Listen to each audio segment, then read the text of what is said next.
And welcome everyone. I'm going to stop the screen share for a second so you can see my face. I'm Jamie Shepherd. I'm so excited to host this year's Word of the Year Vision Workshop. This masterclass is something I started doing, I don't know, like 5 years ago. I even for many years did it in person. It was like a local workshop. I'm a part owner of a co-working space back in Oregon, and we would do a really fun in-person version of this as well. And then with COVID, I did both every year, and so we kind of like just leaned back into the virtual space. It is one of my goals this year to get back into that in real life workshop kind of experience, because I love that face to face, like that really just getting in a room where we've got the paper, we've got the pens, we've got the conversation. And so I share that because I really want that feeling here where it's not just me talking at you, where you're sharing. And if you get a light bulb or you get a question or something really sticks out at you, that you feel like you have the freedom to just communicate, right? Like we want to keep moving forward so we can get through as much of this as we can. But like, please do engage. Or if you're like, I have a question, or that makes me think of this, like I want this to be really something special. So I want to make sure everyone has the workbook. I'm going to screen share. If you need to, you can download the Google Doc. And I'm looking at my makeup and I'm like, ah, I feel like I don't normally wear makeup. So when I see myself with makeup on, I'm like, let's wipe this all off. But anyway, if you can, the workbook is uploaded to the Google Drive. Um, and it's a large file, so you might see like it might say too large, but if you click the download button, it will download to your computer. And then you can print it off, or just if you have a blank sheet of paper, you can follow along. So my objective for you tonight is to come away with hopefully your word of the year, and I'll explain kind of the what that means, but also maybe some revelations or pulling back the curtain a little bit of where you might get lost and get stuck in that. A lot of times we can make goals, we can set intentions, we can cast a vision, but then we get lost along the way because we don't have a game plan, or we haven't really like um unpacked some of those limiting beliefs that really hold us back. Or sometimes we go through the motions and we set goals, we make a vision or vision board of things that check more of the boxes of the should, right? Or what I think I should want, or what I think I should say, versus something that's really going to be that thing that pulls you out of bed in the morning and like lights that fire in your belly. Because that was me for a long time, right? Like I wasn't really connected truly with what I wanted. So for those of you who are newer to me, I'm Jamie. I live in Vermont now. I moved here about almost 2 years ago. And I have a bunch of rescue animals, dogs, cats, chickens, and a wonderful horse named Willow. I was a school counselor for 12 years before I became a health and wellness coach for Beachbody, which where I was my full-time focus for about 10 years until recently, where I transitioned to Healing Grace, which is a amazing network marketing company that's all about hormone safe, non-toxic swaps that we can use and that go in, on, and around our bodies. But it's really about this global initiative to really help create awareness around endocrine disrupting chemicals and the problems those create. So that is my like big new year shift, is in this a whole completely new completely new career space. I also run a wellness retreat business. So I lead wellness adventures. Some of you have gone on those adventures with me. Our most recent one was in Sedona and Bali last year. And yeah, they're kind of like yoga retreats on steroids. So not real steroids, but like we eat really good. We do a lot of movement and activity, and we really go internally, but really it's about like pushing our comfort zones and growing. If you're familiar with, I love personal development and personal growth work. I love getting to know all my shadow sides and my strengths, and really learning how to like use that to be a good mentor and coach and be a better human. But I am an Enneagram 2 wing 3, which means I love to help people. Helping people makes me feel good. It really drives me. The 3 is I like to also achieve. I'm a big goal setter. I'm a big goal achiever. You give me a goal and I will work super hard until I get there. I'm really introverted, which surprised a lot of people, but I really like that. That's why I live alone on a farm in Vermont. I really like that introverted space. And I grew up as a military brat in the Marine Corps, and so travel has been something that's been part of my DNA for my entire life. I think it's ultimately what led me to also starting kind of a little side business as a retreat leader, but it is truly like what I love the most as an anthropology and Spanish major in undergrad, because I love just exploring and learning about new cultures. But more than anything in the world, I love just helping people find their passion and their purpose and their love for life. So, and knowing what's possible, because I think for a long time, I really, like I kind of mentioned a minute ago, I did a lot of the shoulds in my life. I checked the boxes and went to undergrad, went to grad school, and got a career and did all the things, right? And I was just stuck. I felt really unhappy and uninspired and really unfulfilled. And so it took a lot of going internal, and it took a lot of really being given permission. A lot of it was my giving myself permission, but I had to have friends and mentors that said, no, dream bigger. Jamie, it's okay to dream bigger. You can dream different. It can be off the beaten path. And I had to have models for that, right? And have people telling me like, nope, even bigger is okay. And a lot of times you have to kind of like lose some things that are like to let go of some things in order to like have space and create that space energetically or even physically for what comes next. And so I love this quote, because if you're really wanting to do this growth work, which you wouldn't be here if you weren't, it does require getting uncomfortable. It does require maybe looking at what we're letting hold us back in terms of a comfort zone, because growth requires change. Change is uncomfortable. Change means getting out of our comfort zone. Our comfort zone is that thing we live in every day that keeps us nice and cozy and safe and small, right? And so we have to really get beyond that comfort zone to see what we're capable of, see what we're going to grow into. I love there's this story. I originally think I saw it like just in my Facebook newsfeed, but it was this old wise shaman that was telling the story of the lobster and how a lobster will go through many like iterations of itself in life. And as it grows and grows over time, like it will grow into its shell, right? And so it came, the lobster came to the wise man one day and was like, my shell is shrinking, and I can't move, like it's just too tight. And he's like, no, you've grown, right? You've grown. He's like, well, I can't live like this, it's just too tight. And he's like, you have to release your shell. You have to leave the shell you're in, so to be able to grow a bigger shell and grow into this next version of yourself. And that's really takes a lot of vulnerability, right? He had to like leave this literal skin that he was in that kept him safe to grow into that, to get it comfortable again, to grow into that next level of self. And so I always think about that. The lobster literally has to shed its skin to get bigger, to grow and to stay alive, because had it stayed in there, it would have just suffocated and died. And so that is how we are, right? If we really want to, we could have a ho-hum life. We can have a life that kind of has that like even pulse line, that doesn't have really high highs, doesn't have really low lows. And I think sometimes that's where we settle. We settle in that like safe space. But if I've learned anything in the last few years, is that we don't get to control the low lows. Sometimes they happen out of our control. Sometimes they happen. I mean, we're in our world is in a in a really scary place. And if you watch the news, like it's just really heavy, right? Like there's a lot of stuff that's really heavy and really scary.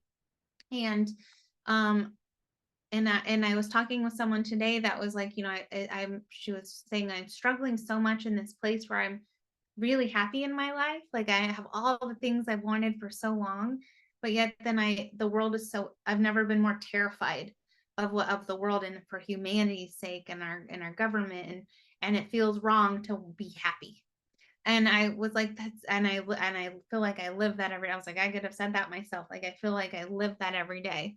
And so what I mean, why I bring that up is because it's also because I think that a lot of us can relate to that, right? Like where it's like, well, this feels superficial, or this feels self-serving, or this feels shallow, in the sense of like I want to set these goals, or I want these things for myself, when like so many people are suffering, and so there's so many uncertainties, and the environment is, the planet is dying, or whatever it is that really does get to you and does eat you up at night.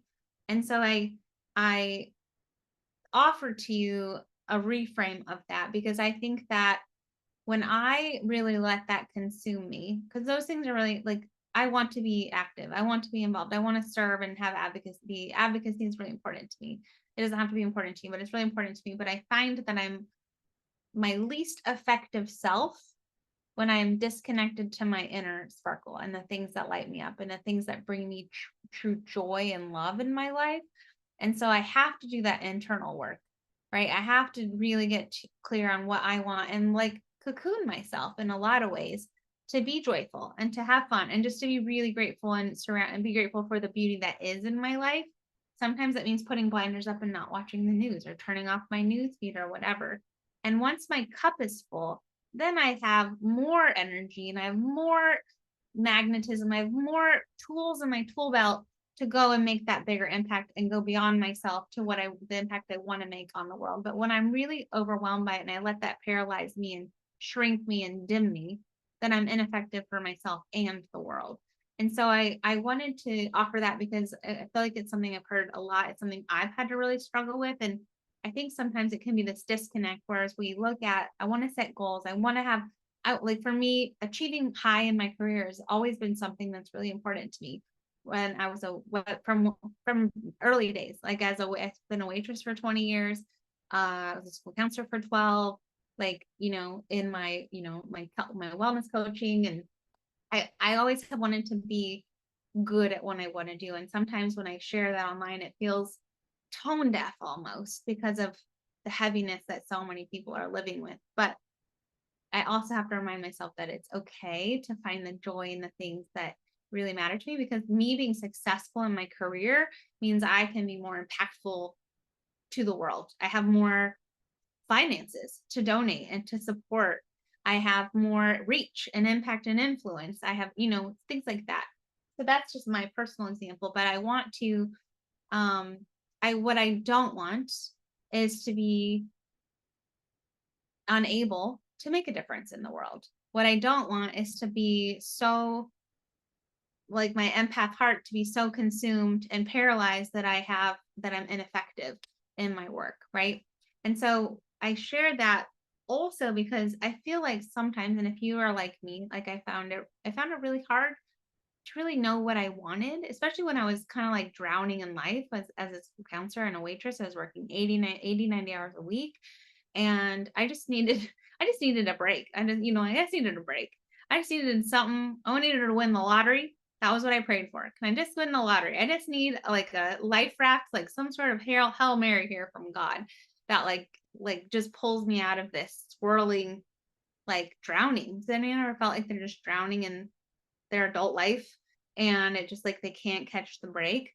And so I it was really hard for me in that space, in that energetic and mental space, to really get clear on what I wanted, other than that I wanted to win the lottery, or I just would wish on the shooting stars or whatever. Like that's so out of our control.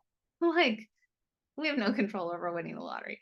But I would sit there and I'd even stare at the sky for hours, like looking for a shooting star, because I felt like I was giving all my power outside of myself. And what for me really changed it was to look at what I didn't want. I let that be my fuel instead of what I did want.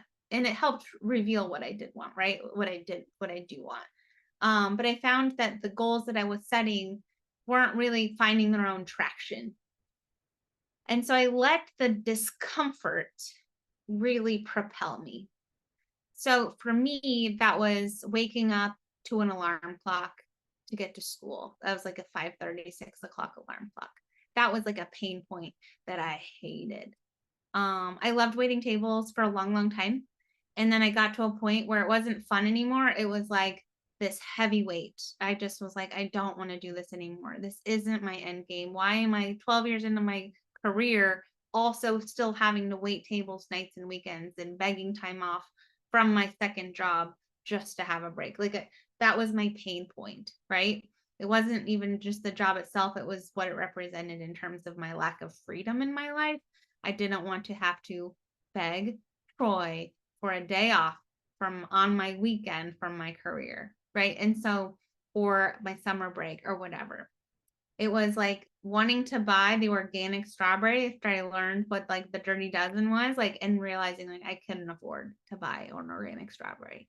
Like those were it could be something as little as that. So what I want you to think about, what are those pain points that come to mind first? You can look at this list.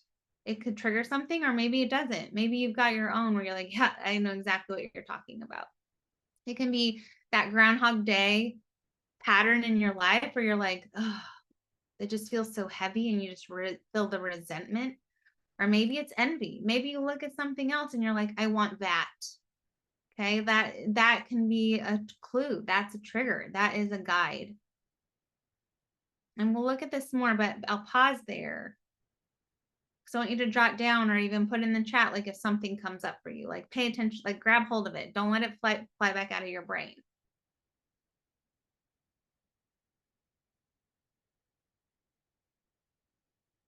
So while you're typing or while you're writing, I want to like reframe. So what our objective here is tonight is to come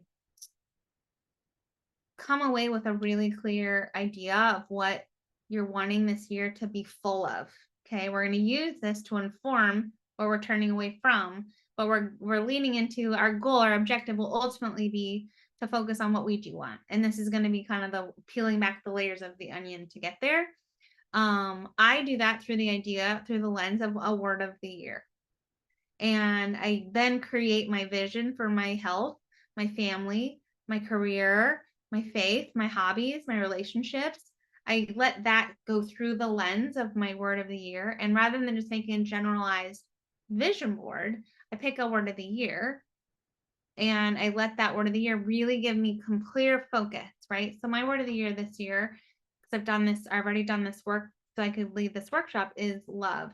I want more love in a lot. I want to love every day what I do. I want to find love in my life again. I want to show my family love every day. I want to be in love with like with just all the things. Last year, my word of the year was to thrive. I had suffered for a few years. I was like, I'm committed to thriving. No matter what, I'm going to choose thrive. And it helps redirect. When you get off center, you just like, is this choice going to help me thrive? Right. The word of the year was to realign, which is when I moved to Vermont. 2020, it was clarity. I was like really unhappy. I knew my marriage was struggling. I was really unsure where I was going next in my career. 2020 brought us all too much clarity. So I apologize. I don't realize my powers sometimes, but it doesn't always, a couple years, the few years before that, it was like fearless and unstoppable. And I was really working towards like the biggest ranks in my company and really like some really, really high career goals. And so it can run the spectrum. There's no right or wrong in that. But it was each year I had something I was really wanting to move towards. And with that, you have to release. And there's this, you find that like connective tissue between the two and let that guide. So did anything come up for you guys in this as I'm chatting that anyone wants to share? I don't know how you colored my screen, but I'm gonna but I don't know how to erase it, but that's okay. We're good. Let me see if I can figure out I'm gonna read the chat. Artina, I love that. Yeah, and I felt like last year I was in a similar place last year where I felt like my finances had changed to the point where I could no longer give and support. Like I had to like end a couple Patreon memberships that I had for some sanctuaries that I felt, and I felt off and I hated that, right? Like I felt really limited, and that wasn't part of how I wanted to like live my life. So um I'm gonna keep going. It's okay, Michelle. I'm just teasing you. I knew you did that. I just don't know how to undo it, but it's okay. It's not distracting. I just, if anyone knows how to undo it, I will, it's okay. I'm gonna just keep going. Okay, so why do people fail? So again, I want to look at like an address. Sometimes they, like if you're like I was, and I would like set this big goal or this big dream and then not see it move forward. I think sometimes there is a reason, right? There's always a reason, a root cause of why the, we're not seeing the, we're not getting the traction we want. We're not seeing the product come from these goals and dreams. So, and we'll revisit this at the end too, but a lack of clarity. So we're going to get really clear tonight. Okay.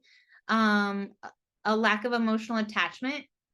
Like I said, a lot of the shoulds, like I should want this, right? This feels good. I should want, so if we're not like emotionally attached to it, that's where I kind of like to look at those pain points, like let that like really drive you forward.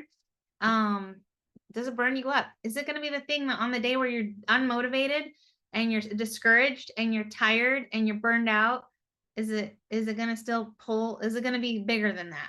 Right? Because we're going to have those days. A lack of ownership. Are you the me that just was hoping for the buying the lottery ticket and wishing on the star? Like I was like, it's just going to happen for me because God's going to do it.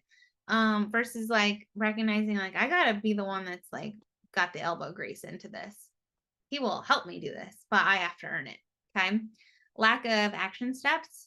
So I had, this happens what I see more often than anything. Big, great, meaty, awesome, connected goals and dreams, but like no plan on how to get there. And that's really normal. So we're gonna really dig into that. Because a goal without an action, a dream without an action plan is just a wish. You might as well just be wishing on the shooting star like me. A lack of community and support. A lot of times we try to do these big monumental things that like you can't do alone. You do need a community. You do need support. You need a coach. You need a mentor. You need a team. You need a family or just people, a cheerleading section, people that are going to root you on. A lack of effort. I mean, most people, if you look at the statistics, if you read any personal development book about this or any sort of training, the number one reason why people don't achieve is like, it's like something like 97% of people don't even actually try. Which again, it's just a matter of like, it's just a wish. What I feel like I've seen more than anything in 10 years of doing this, or even 20 years working in the world of mental health and, counseling, even before that, was the lack of consistency. And that was something I had to really train myself for. And we're going to look at, this is why I think the word of the year is so powerful, because if you've just got one word to hold on to, then that's the one thing you focus on all year. Because the consistency is, it doesn't happen. None of this is going to happen overnight. It takes a diligence, a commitment, right? And I use the analogy of riding like a bike, because for me, I think of it like, I always look at it like this. Because I love riding bikes. But if you've ever gone on, has anyone never ridden a bike? So this analogy wouldn't work. But like you're riding a bike, you're on a really fun like bike trail along a river or a lake or something, and you like you gotta get the pedals going, right? It takes a little bit. If you want to pick up some speed, you like stand up on the pedals, you pedal a little harder, and then might be that you're going uphill. You got to like dig in a little bit more. And then on your way down, you can coast a little bit. You don't have to pedal so hard. There's going to be times where you're pedaling really hard, and there's going to be times when you can coast. But what happens is the longer you coast, the slower you go. And then what happens if after you don't pedal for a long, long time, it gets really, really wobbly, right? And if you continue not to pedal, then you crash. And so for me, I think of it as I'm like going through, there's gonna be times when I need to be able to coast because life, I have surgery happening. Like I have to be able to coast. But I sure as heck know I'm gonna pedal into that surgery and I'm gonna like so that, and then as soon as I can, I'm gonna start pedaling after so that I don't end up like losing all the momentum. Sure, you crash. That happens. You get back on, you start pedaling again. So I don't want you to think like, oh, if I, like it's a one or done, but it's going to be a heck of a lot easier if I just keep those pedal strokes going a little bit. It's a lot less effort, right? I know you also, if you read like compound effect or like I can't think of the name right now, but like anything with Darren Hardy, he uses the analogy of those old fashioned water pumps, right? A lot of effort to get the water going, but once the water's going, it takes a lot less effort to keep it going. Okay. And then the last thing, and so I want to really tackle about that because these are the things I want to make sure we're owning. Like I can do that. I can be clear, right? I can be emotionally attached. I can be really get excited about this. I could take ownership and have an action plan. I can make sure I'm not trying to be an island. I can make sure I can stay consistent. Those are things are in your control. And then the last is a lack of growth mindset. So, and we'll talk a little bit more about that in detail because that's a whole different topic on its own. But it's the idea of having this empowered belief versus a disempowered belief. And for me, in my personal development journey, it was like the pivot from having a fixed mindset to a growth mindset was the biggest game changer. And for me, a fixed mindset was like, life happens to me. Feedback is like just proof I'm doing everything wrong. I want to make sure everyone thinks I've got it perfect all the time, versus a growth mindset is like, I'm going to fail every day. I'm going to keep trying. I'm not going to always get it right. And I would love the feedback because I want to grow. I want to do better. And so so having a fixed mindset or lacking a growth mindset in our goals is that we're so afraid of the failure part. We're so afraid of looking foolish or falling on our face or messing up or falling short that we let that keep us from even trying. And so we've like really disempowered ourselves. So that's why people fail. But would you agree in looking at this and just in going through this slide that like we can control that? Those things are all in our control. Would anyone agree with that? I love it. Good. I see your hand. Okay. And one of the things that I love to talk about, as most of you know, more than anything, is the idea of neuroplasticity. And so if you are someone who is like, well, that's great, James, that sounds great, but you can't teach an old dog new tricks, or I've tried this for years. I've been working on this. This just hasn't happened. Or I can't get out, easier said than done, getting out of that fixed mindset into that growth mindset, or learning a new career or learning a new habits, learning new patterns. Like I'm really good at self-sabotaging. I used to be really good at self-sabotaging until I had to learn to stop doing that. And that was me leaning into the power of neuroplasticity. And so I want to share. Can you see? I'm gonna stop share. I wonder if I stop share. Hi, and start share again. If that, I think I fixed I erased the thing. Okay, we're gonna watch a quick little video about neuroplasticity, and then we're gonna chat for a second because I want to really like harness the magic that is our brain. So let me make sure I'm sharing the sound. And some of you have seen this before. Not so long ago, many scientists believed that the brain did not change after childhood, that it was hardwired and fixed by the time we became adults. But recent advances in only the last decade now tell us that this is simply not true. The brain can and does change throughout our lives. It is adaptable, like plastic. Hence, neuroscientists call this neuroplasticity. How does neuroplasticity work? If you think of your brain as a dynamic, connected power grid, there are billions of pathways or roads lighting up every time you think, feel, or do something. Some of these roads are well-travelled. These are our habits, our established ways of thinking, feeling, and doing. Every time we think in a certain way, practice a particular task or feel a specific emotion, we strengthen this road. It becomes easier for our brains to travel this pathway. Say we think about something differently, learn a new task, or choose a different emotion. We start carving out a new road. If we keep travelling that road, our brains begin to use this pathway more, and this new way of thinking, feeling, or doing becomes second nature. The old pathway gets used less and less and weakens. This process of rewiring your brain by forming new connections and weakening old ones is neuroplasticity in action. The good news is that we all have the ability to learn and change by rewiring our brains. If you have ever changed a bad habit or thought about something differently, you have carved a new pathway in your brain and experienced neuroplasticity firsthand. With repeated and directed attention towards your desired change, you can rewire your brain.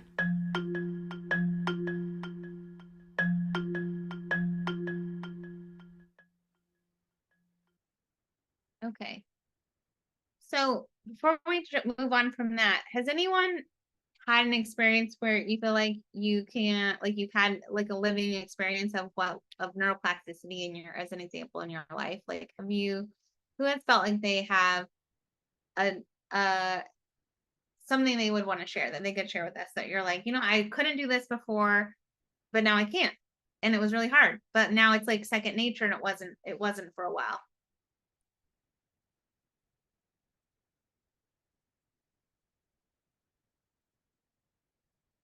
Anyone have anything? Kelly, I love how you turn off your camera as soon as I was like gonna call on someone. That makes me want to call on you. Go for it, Michelle.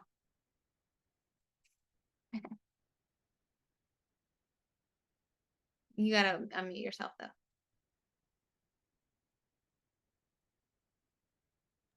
Oh, I was gonna type it. No, like Oh, no, you can share. Okay. Just real fast. Okay. Yeah, just Okay. probably faster.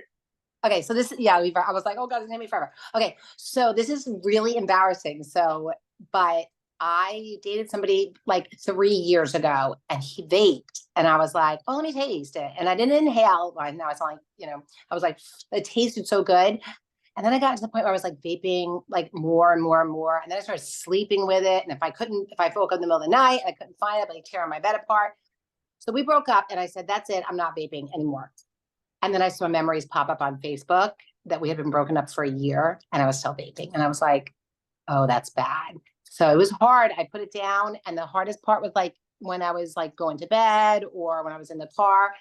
But I did it. It wasn't easy. I was addicted. And I realized I yelled at my kids for that. And that I rewired my brain. And now I see people, oh God, you're vaping, you're ruining your lungs. But I did it too.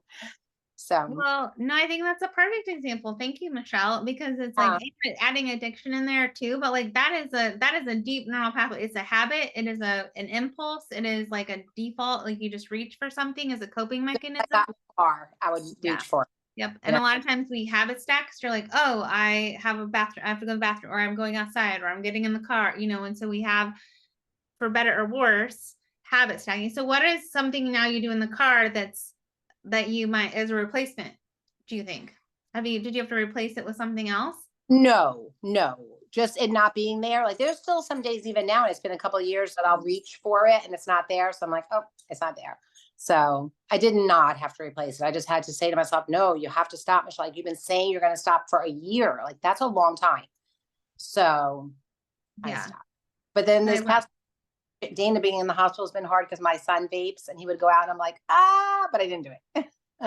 Good job. No, I think that's great. I think that's a perfect, and the longer you use refrain, the more it becomes, that's the new default neural pathway. So right. Thank you for sharing. And I see some in the chat that's our teen in 6 months sober, like 6 months alcohol free. Like again, that's another like especially when you're looking at chemicals like with alcohol or tobacco or vaping or whatever, right?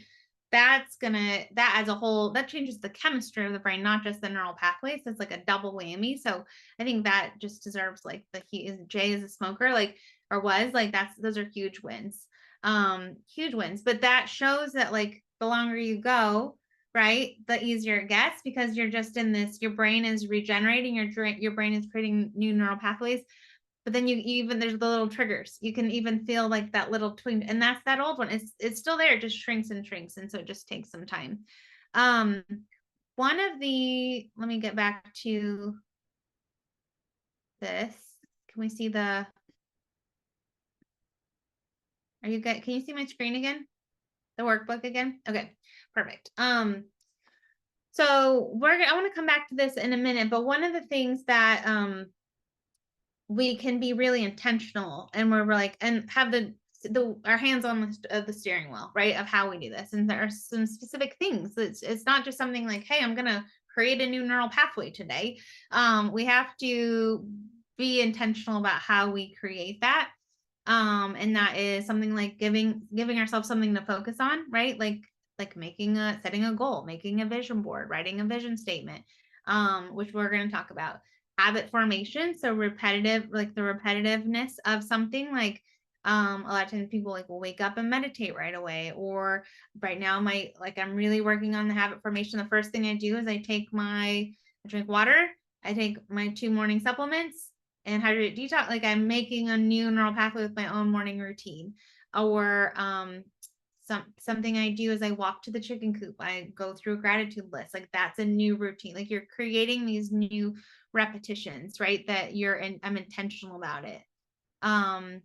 The like a visualization, the power of mental imagery is really powerful, which is why I like making something. Like I'm gonna pull this off my wall, like my vision board from last year's. Like I like to have it printed, like the visual imagery, because then I've got actual imagery that I can like then transpose into my brain.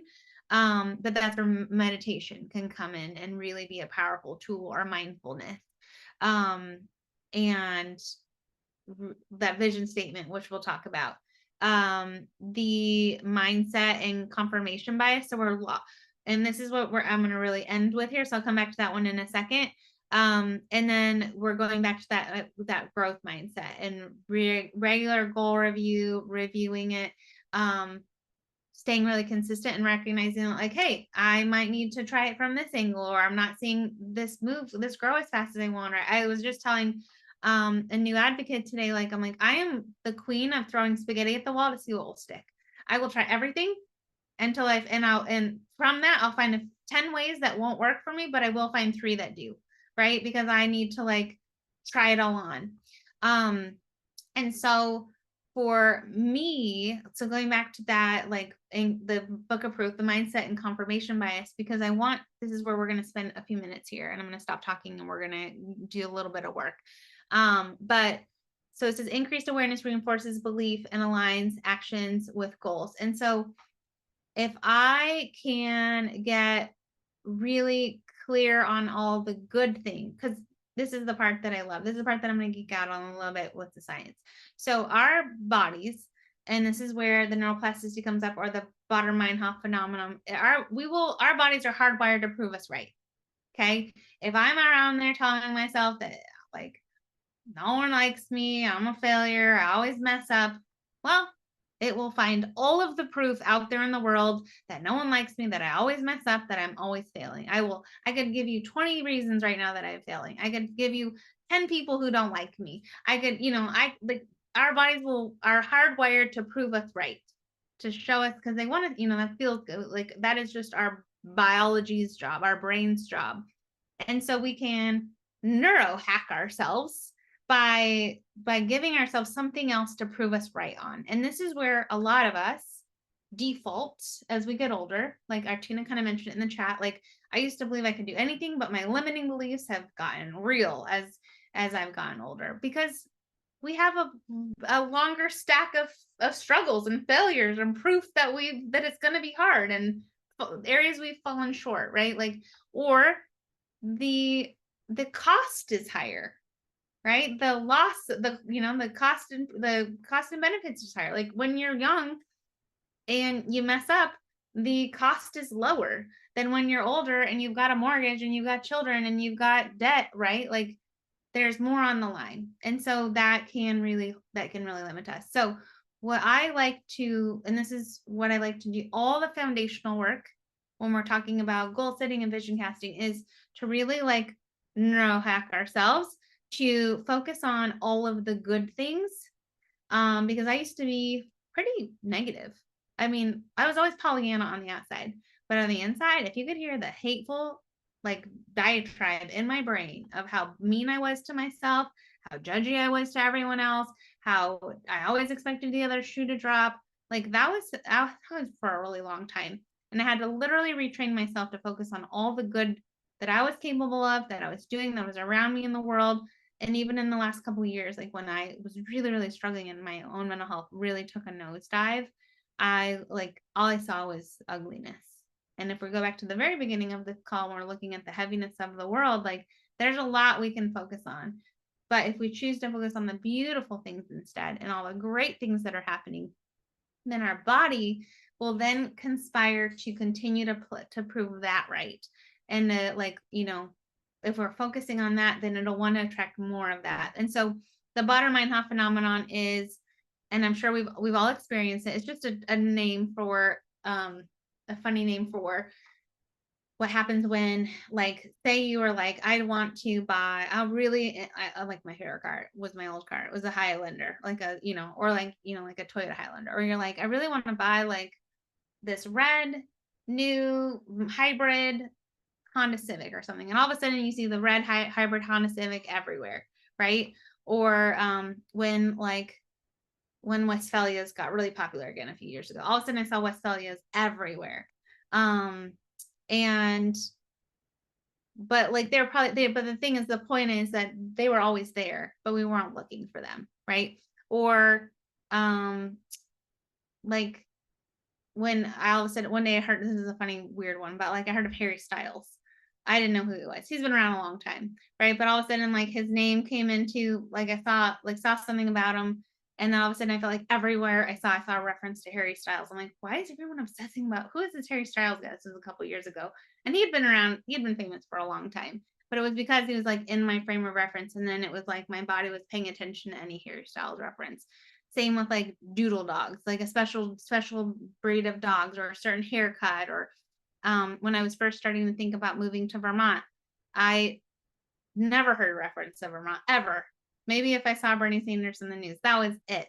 And all of a sudden, as soon as I started thinking about Vermont, the maple syrup I was using said made in Vermont. The college on the movie was Middlebury, Vermont, or the Hallmark movie was based in Vermont, or whatever, right? And I was like, everything was like, the universe is screaming Vermont at me.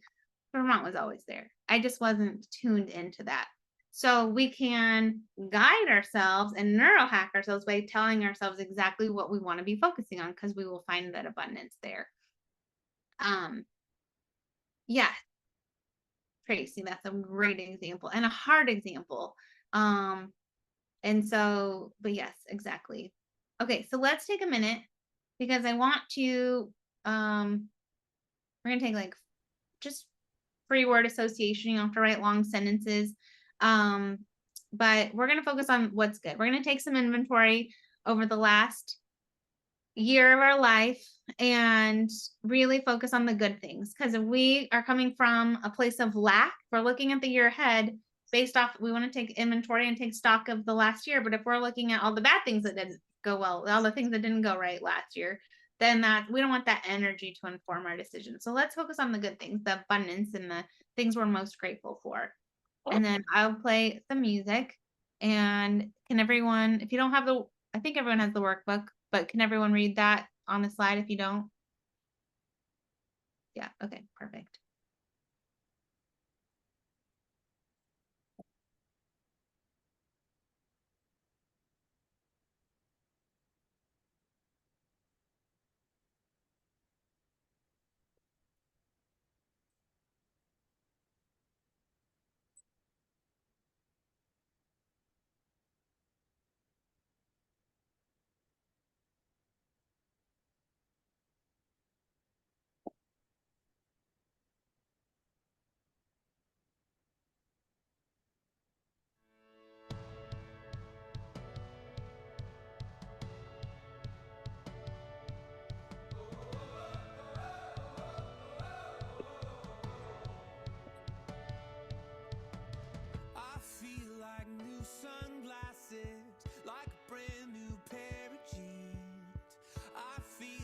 taking chances.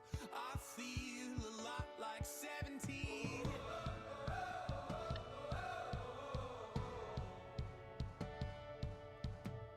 I feel like windows roll down new city streets and cabs. I feel like It's still hot. anything can happen, laughing. You take me right back when we were kids. Never thought I'd feel like this. Like when I close my eyes and don't even care if anyone sees me dancing. Like I can fly and I don't even think of touching the ground. Like a heartbeat skip, like an open page, like a one-way trip on an aeroplane. It's the way that I feel when I'm with you. Brand new.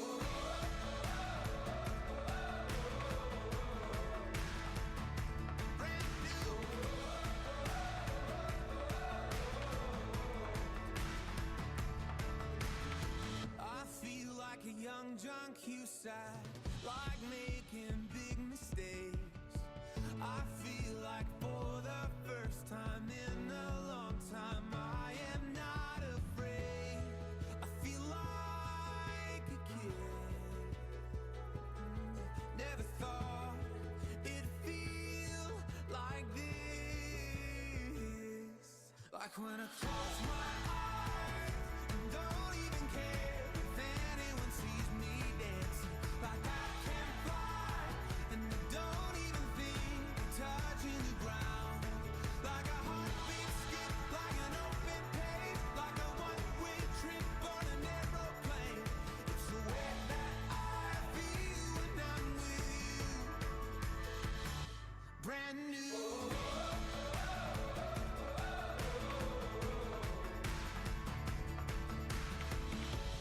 Time will always try to make us. Time will always try to make us. You remind me what I used to know.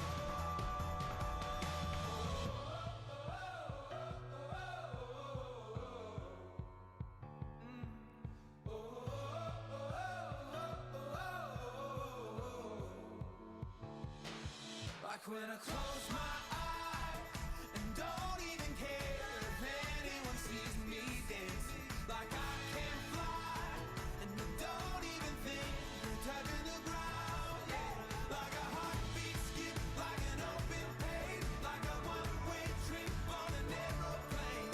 It's the way that I feel when I'm with you. Brand new.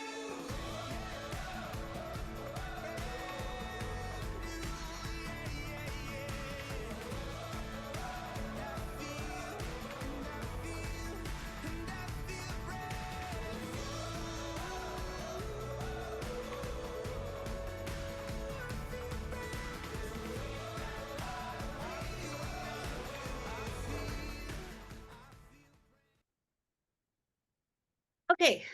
We don't have to dig into all these, but who has one they want to share? What felt really good when you're writing it down? You can put it in the chat or you can unmute. Was there one that you were like, this felt good to write down?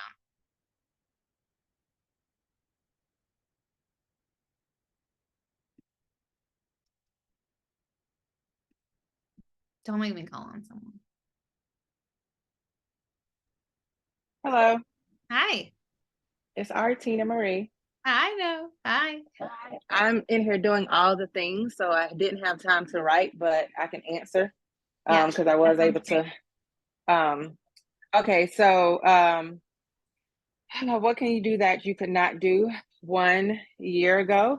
Learning to rest without feeling unproductive, because I have to work off of a to-do list, and even when I check it off, I still sometimes feel like, what did I do? Almost like fear of missing out. So I'm trying to like not live in that mindset of I got to remind myself that what is for me is for me. Like if God has it for me, it doesn't matter if I take a nap or I take a day off. It's going to be fine. It's going to be for me.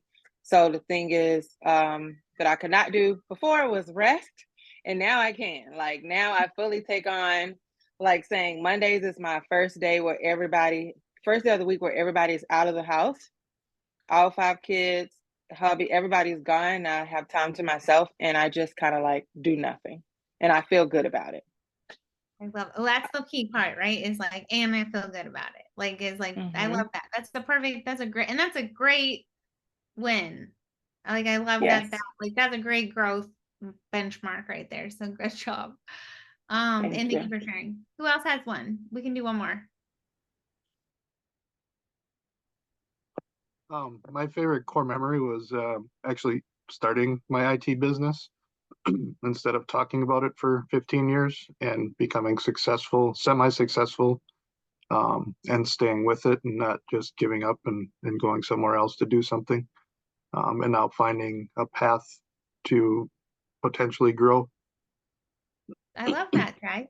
Yeah, I love and you noted the difference of like and not like and like seeing it through, like sticking with it, right? And so I think that's a great win. Thank you for sharing. Who would like to share? Who could share? And I have a question for the last one. What do you want to let go of? I'll go. Okay. I kind of figured you'd think that I would be the one to say I'll go. I cursed. Is that okay? I You said, can curse, it's fine. I said in fucking security. Okay. So I love it. Yes, let that go. yeah, Okay. I'm letting it go. Perfect. We're gonna use that to inform our word of the year. Okay, so come back to that. Does everyone thumbs up though? Just I want to make sure everyone had something written in that last box. What do you want to let go of? Thumbs up, you got something, or it is underwritten, but you know what that is. You got something for that. Okay, I see nodding heads. Kelly, Dawn, Tracy, Maureen, put it in the chat. Allie, just a yes if you got it. I want to make sure we got that we're really clear. So, and I just want to read this quote because I love this quote from Renee. A good life happens when you stop and are grateful for the ordinary moments that so many of us just steamroll over to try to find those extraordinary moments. And I don't know if anything else has been proven true to me in the last couple years, but it's like there's so much beauty and we can reach so high for the biggest dreams and goals, but like if we're not focused on those beautiful moments every single day and that beauty all around us, then we're really like missing the whole point of all of this. So anytime you're feeling like discouraged, and this is like if you stopped watching right here, because we're at the hour mark, like if you stop watching right here and your only takeaway is like when we goal set, we start in this energetic space. Okay, when we vision cast, we start in this energetic space. We cannot reach for abundance and good things to happen in our life from a place of lack, from a place of scarcity, from a place of negative energy. So if we just start here, okay, then we can launch forward. So, all right. Perfect. I see that. Thank you for responding in the chat. So I'm moving things around this year differently than I have in years past. If you've done this before, if this is your first time, great. This will be all you know. But if you've done this with me before, we're doing this a little different. We're going to we're going to work on, and it can just be like for random words. It doesn't have to be complete sentences or full paragraph.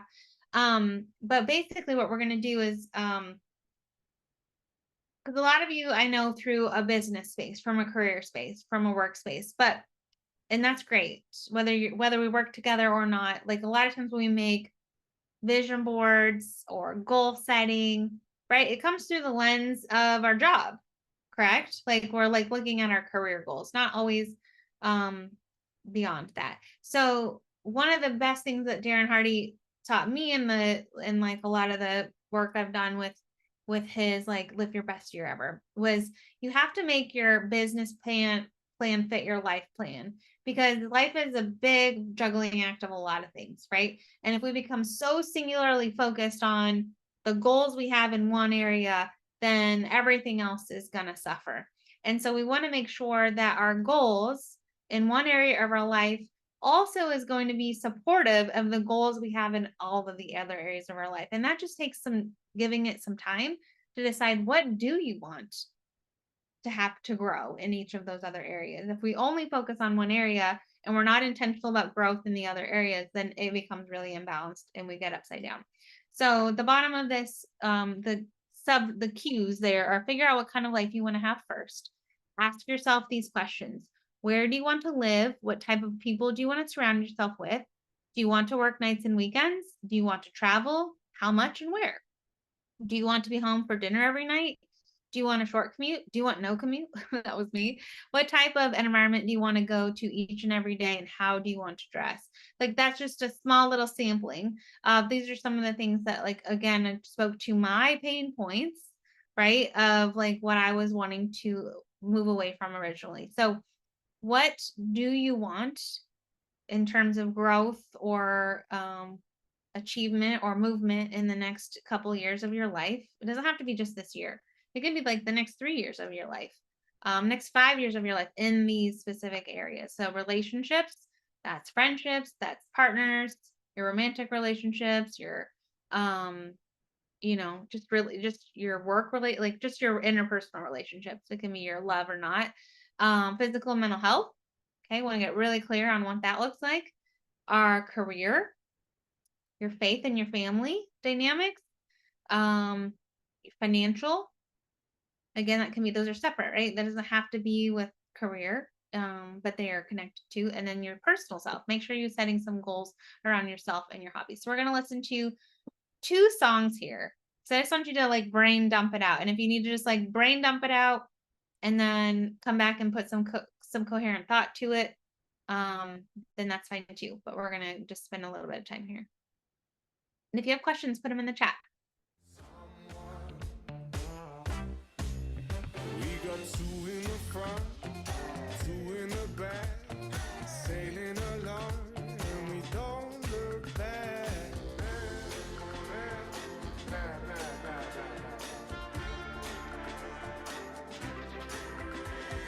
Time flies by in the yellow and green. Stick around and you'll see what I mean. There's a mountain top that I'm dreaming of. If you need me, you know where I'll be. I'll be riding shotgun underneath the hot sun, feeling like a someone. I'll be riding shotgun underneath the hot sun, feeling like a someone. I'll be riding shotgun underneath the hot sun, feeling like a someone. I'll be riding shotgun underneath the hot sun, feeling like a someone, a someone, a someone, a someone.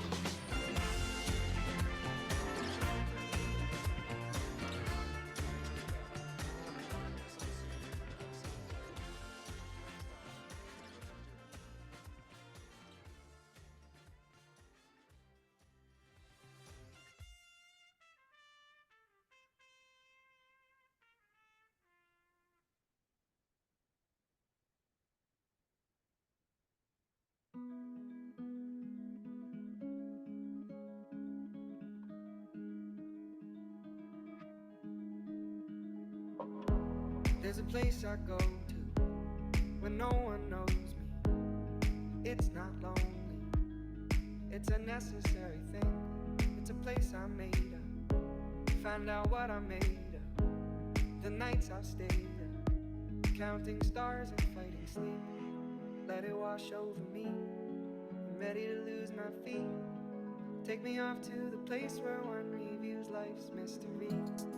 Steady on down the line, lose every sense of time. Take it all in and wake up that small part of me.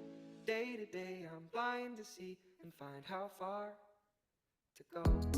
Everybody got their reason, everybody got their way. We're just catching and releasing what builds up throughout the day.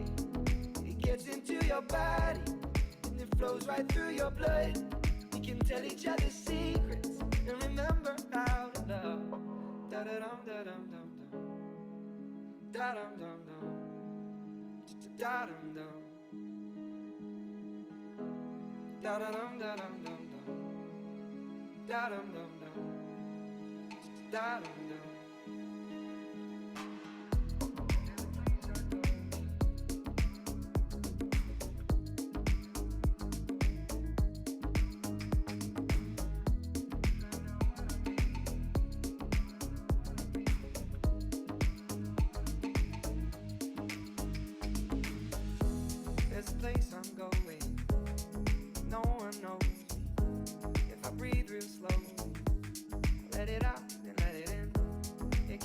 terrified me to be slowly dying, also clarifying we end where we begin. So let it wash over me. I'm ready to lose my feet. Take me off to the place where one reveals life's mystery. Steady on down the line, lose every sense of time. Take it all in and wake up that small part of me. Day to day I'm blind to see and find how far to go. Everybody got the reason, everybody got the way. We're just catching and releasing what builds up throughout the day. And it gets into your body, flows right through your blood. We can tell each other secrets and remember our love. Da da dum da dum dum dum. Da dum dum dum. Da dum dum. Da da dum da dum dum dum. Da dum dum dum. Da dum dum.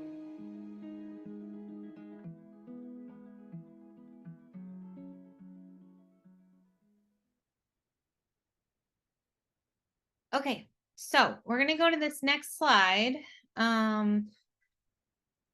And work a little bit more, but we're gonna skip this one and we're gonna go to this one really fast. So we're gonna, instead of doing 10, we're gonna do 5. So Michelle, what was are you still there? I lost you. Did we lose Michelle? I think we did. Okay. Who remembers what Michelle said or what she was letting go of? Vaping? No, No. she already got rid of that. It was her, Sick. what being, I think she said she was being, hold on, there's insecurity. Yeah. Being so insecure. So, Okay. so being insecure and then she'll come back. So I want you, I say that because we're going to use hers as an example. So what would be the opposite of that? What would be the empowering, like if you're not insecure, you are, who can flip that word for us? Confident. Yeah, perfect. Confident. What are some other words, some like synonyms, adjectives of confidence? I'm gonna unmute. I can't hear you. I see. You gotta unmute. Unmute your computer. Sure of yourself, Yes. secure in yourself. Yes. Perfect. Those are great examples. So there are, and you can even like go to your thesaurus, right? And get so many ideas, but I want to use, so we're going to use that to inform. So what we're letting go of, and then also what we're wanting, what we're moving towards. So we're looking for the themes here.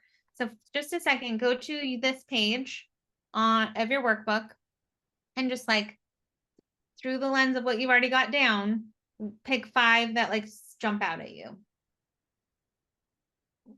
If you've got any themes from your life plan and what you're letting go of. Go ahead and circle 5. Or just write them down if you're doing this paperless. There's no right or wrong answer. We're just gonna get it down while we got it. Okay. Why are you laughing at me, Allie? Are you laughing at Chester or me? Chester. I should know. The dog. Okay. All right, we're gonna spend another minute going back here to this page. And this is another, and these are all designed to kind of peel the layers back of the onion to really get to that word of the year, to like really get to what the theme is, because there's always one, right? We could pick so many different words, but let's make an informed decision here. So this is just like a quick free word association, like this year I will quit what? I will have what? So I'll play, we'll do less than a song, but just I want you to just like write whatever. It can be more than one word. It can be like many words, but let's get some more out here.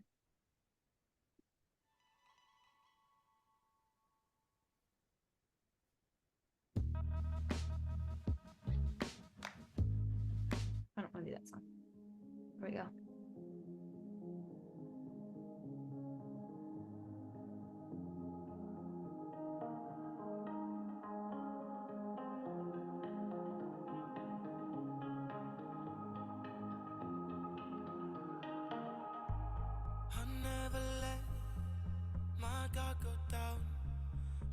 messed me up when you came around. When the high wore off, no, you needed space, but I don't wanna wait. I don't wanna miss it. Few thousand miles in an ocean away, but I see the sunrise. Oh, just like the other day. Picture your eyes as I fall asleep. Tell myself it's alright. Oh, as the tears roll by.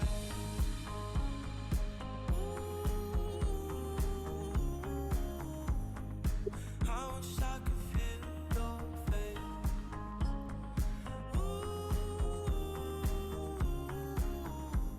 I'm helpless when I'm oceans away.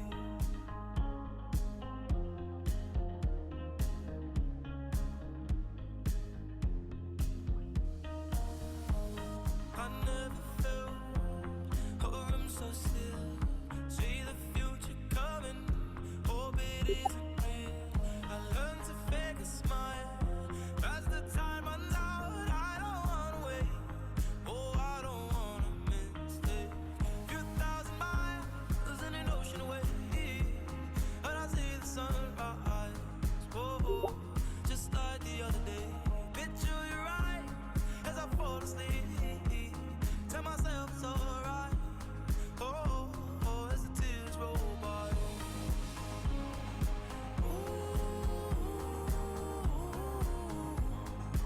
I wish I could feel your face. I'm helpless when I'm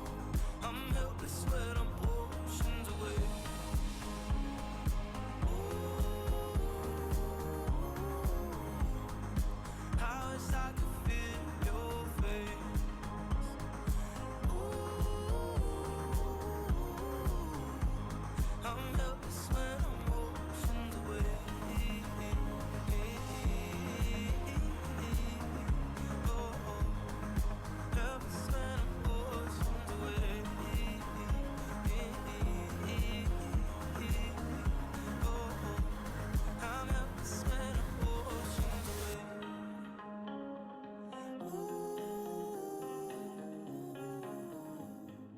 I wish I could feel your face.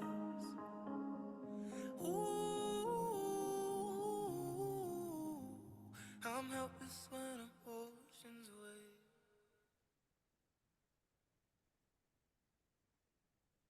Okay, so sometimes this exercise can be like emotionally detached, right? Because we're just going really fast, it's just free word. But sometimes if we might be surprised at how like we get the rawest, most honest answers by going really fast, right? Because we're not overthinking we don't get into the should.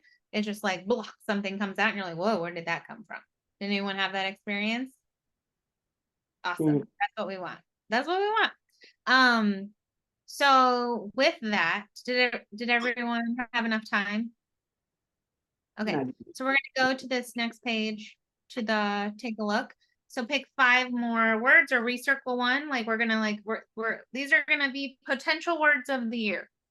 But we're using that, like we're getting that pulse hit from the work that we're doing to really guide us.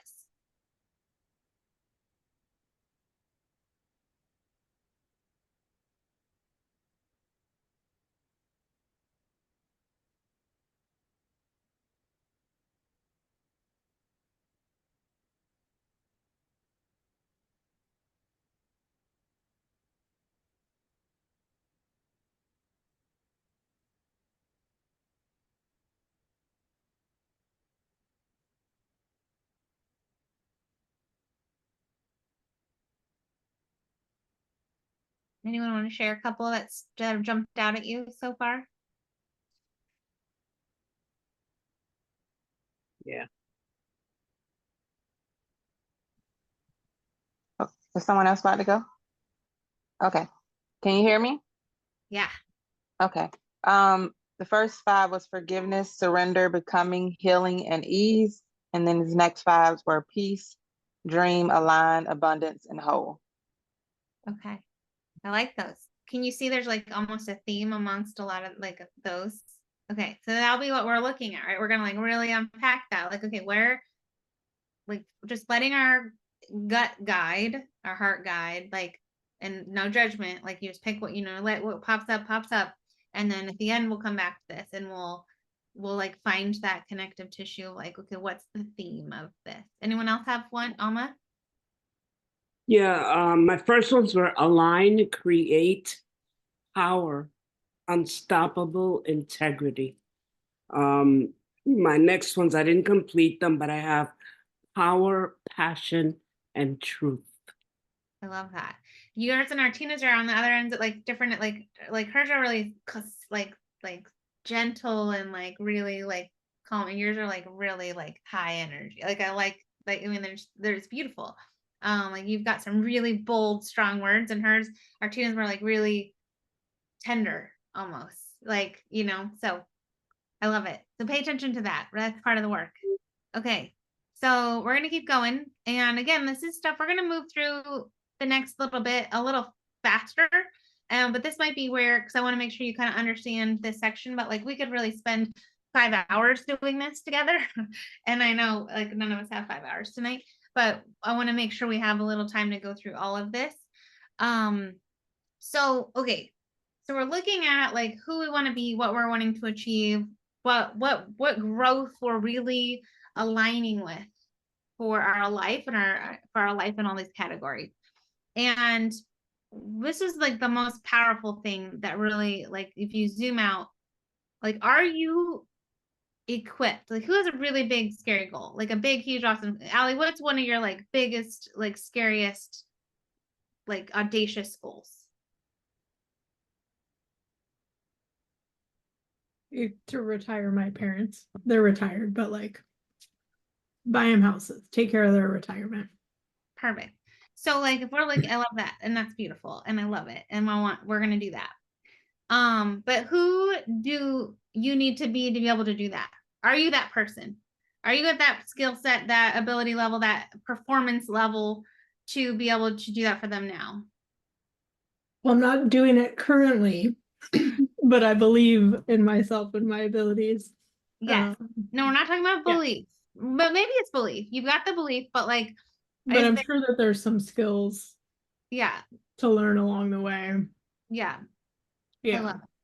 So, I think of like a good example, a really easy one, a low hanging fruit example would be like, I want to be a mom, right? We've like, like, or a lot of you already are moms, but like, are you already like, I want to be a mom that doesn't have to worry about finances, or I can have a nanny, or we can travel the world, like, whatever that looks like. It could be, I want to have a rescue farm of 1 million animals. Am I that person that could do that right now? Right? Like, who do I need to be that person? Most of the time, those big, audacious, scary goals require some growth of us, right? Like like if there's a reason why there are so many people, have you heard like the statistics or the sad stories about people who win the lottery, like the $1 million Powerballs, and then like a year later they're broke, or like they're even more broke than they were before, like they have nothing to show? It's because they weren't equipped for that huge, they weren't equipped for that. They didn't have the ability to save, or to be like, to invest, or to spend wisely, or to say no to people that wanted a little cut, or whatever it is, right? Like it could be so many different reasons, or it was overwhelming, they got lost, they spent it all on drugs and alcohol, like who knows, right? But like there's so many different reasons why, but it's because they weren't quite ready for that. So what behaviors do I need to increase or expand upon to be that person, right? What behaviors do I need to limit that are negatively impacting these goals? And then what are 3 mini daily activities I can do that will move the needle towards my goals? So if we're using Allie buying houses and fully financially retiring her parents, like what behaviors do you need to increase upon or expand upon, Allie, to be able to do that? What's one? Like to understand what that means. Like super basic. Like, Yeah. what do they need? Where do they Yeah. want? Yeah. What is that going to mean? Like they want an RV and you're spending, that amount of money, or is that they wanting like beachfront house in Hawaii? Like that might be like a basic understanding of it, right? Yeah. And so what else could be, who else has one, like a big, it doesn't have to be really big, but like a big goal that they really want to achieve? Mine is huge. So I want to make more money than I can spend. Because I went to go see Abraham Hicks a couple months ago, and I've always not wanted, and I was just explaining this to Clayton while I was on mute, that's my fun, that I never wanted to like be better than anybody else. Like I always felt like if I made more money than people, they would think I was stuck up or this or that. And the girl at Abraham Hicks said she wanted to be a billionaire. And Abraham Hicks said that even that was limiting because she was just putting it that she wanted to be a billionaire, that she should say, I want to make more money than I can spend. So when I go to work as a waitress, but I don't want to do forever, I always say I make more money than I can spend so that I can help other people and pass that money on to like my mom and my kids and stuff like that. Okay, So let's use that then for this one. So what is a behavior you need to expand upon or increase, or even just start doing, maybe you're not, like to be able to get yourself on that trajectory? I don't know, share more about this opportunity, I guess, because things are not going to change at work. Like I'm going to make what I'm going to make. Okay. Season, I'm going to make $300 a day. So Non-season, prioritizing the business that could get you Yes. there versus the one that won't get you there. exactly. Okay, perfect. And finding the time for that. So So what So- behaviors do I, so that, well, I'm going to use you as I'm going to mute you, Michelle, but I'm going to use you as an example. I know you don't do this, but this was me. So what behaviors do I need to limit that are negatively impacting these goals? I would say I don't have a lot of time, but I would spend a lot of time watching Netflix. Okay, this is a lot of people, or I'd spend a lot of time, I don't know, taking naps or doing whatever, doing a lot of things other than prioritizing using that time. I did have the time. We all have we're all very busy. We'll find the time that matters for us. And I'm not saying to not sleep because of it, but like a lot of us have that time somewhere. We could reallocate it. We could shift it, right? What are 3 mini daily activities I can do that will move the needle towards my goals? Okay, so like that could be setting, a clock, a stopwatch, and saying like, I'm going to spend 45 minutes today instead of watching that show or whatever. And I'm going to watch a training. I'm going to get in my inbox. I'm going to go on a walk. I'm going to exercise. I'm going to, doing something that is going to help you be, or do a class to learn more skills. Like I know a lot of people really want to get into, one of my goals is real estate investing, right? And I don't know anything about real estate. I can say I want to do real estate. I still want to be really like have real estate investing, but I'm like, there's a lot I don't know about real estate investing. So I could, or I really want to write a book. I'm do absolutely nothing to move the needle forward on that goal for myself. So what are the 3 mini daily activities I could do? I could make myself free write and I can start writing. I could take a writer's workshop. I could journal. I could that like give myself a benchmark checklist every of activities that would move me forward on those goals. So that would be, this is a conversation with yourself to get really clear, and this might be something we finish the workbook and you come back and you dig a little bit more into. One of the things that has helped me and a lot of us a lot over the years is just really looking at that professional and personal development piece of to become that person that could win the $100 million lottery. And like, I know if I won that now, I know exactly how I would invest and I would save and I would do good and I'd pay it forward and I'd do all the things, right? Who knows what I would have done with it 20 years ago. But that took a lot of work on myself. That takes a lot of work on all of us to be that person that can handle these great things happening to us. for me, this was like this is my foundational set of personal development books. They're ones I've gone back to many times over the years. They're probably the ones that changed me the most. In the areas I wanted to grow and I needed to grow. And again, this is really personal. I think these are kind of more generic ones that I think could help anyone. But one of the things you could, if you go back to like what is a mini daily activity, maybe it's reading 15 minutes from a book that's going to help you grow and believe in yourself, right? Allie's got the belief that she can do any of those things, that she believes that she can do the big goals that she has, which is great. That is like the biggest battle. A lot of people don't start there, right? They don't have that belief. They say they want to do it, but then they don't actually believe that they can do it. So like maybe that's where your work starts, is believing, is doing that belief in that belief work, right? And that might take personal development. Maybe you want to be really successful and reach the top of your company, the top of your career field, but you don't have the leadership skills or the interpersonal skills or the problem solving skills or the bandwidth skills.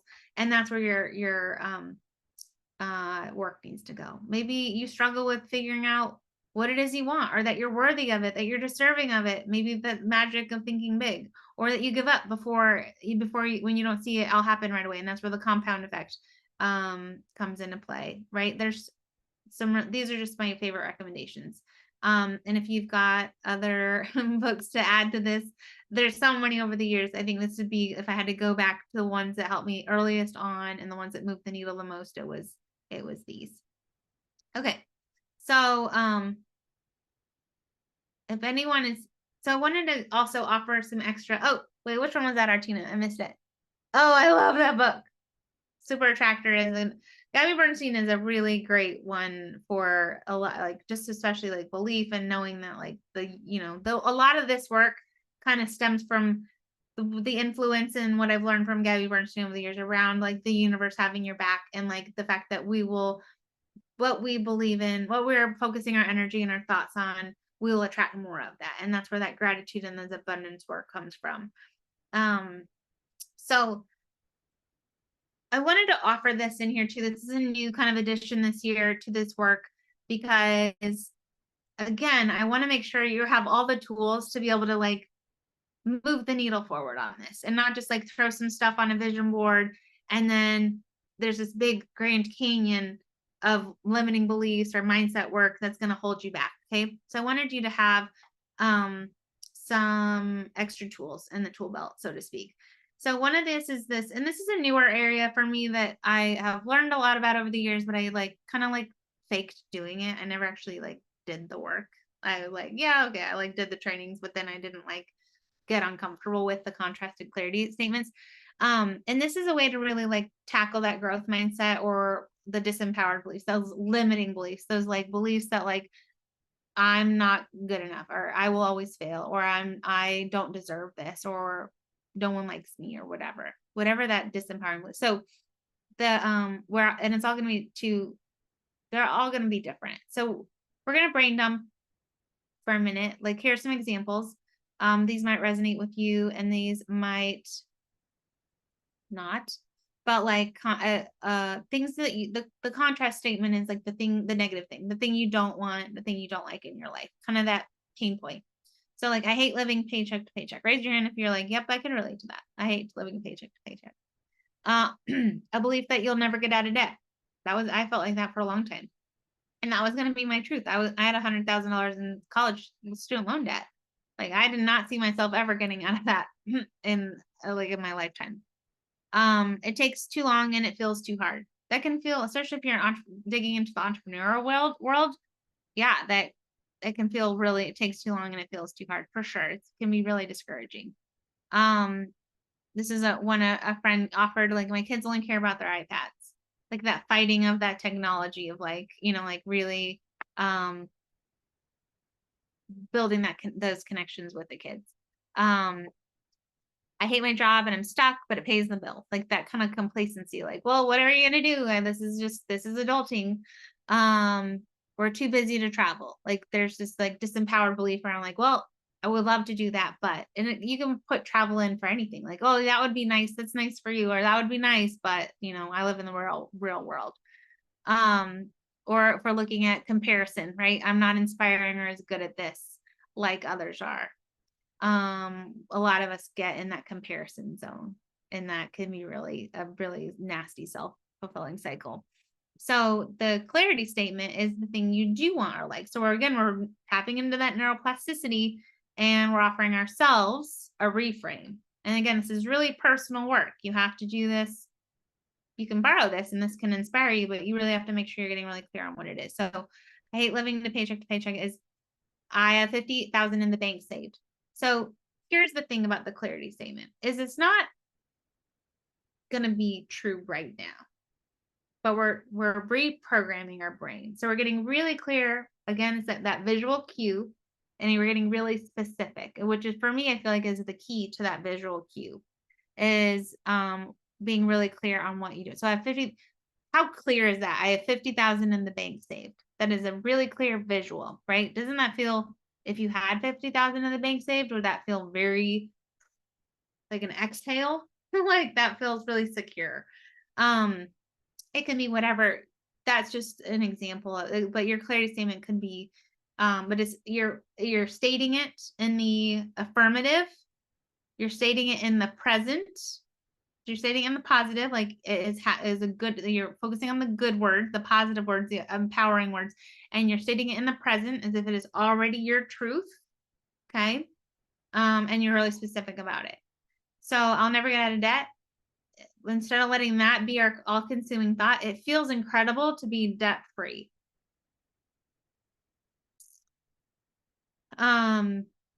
It takes too long and it feels too hard. Here's one that you don't have to like make up a lie to yourself, right? It takes too long, it feels too hard. I appreciate the time it's taking me because I love this work and who I'm growing into because of the challenges.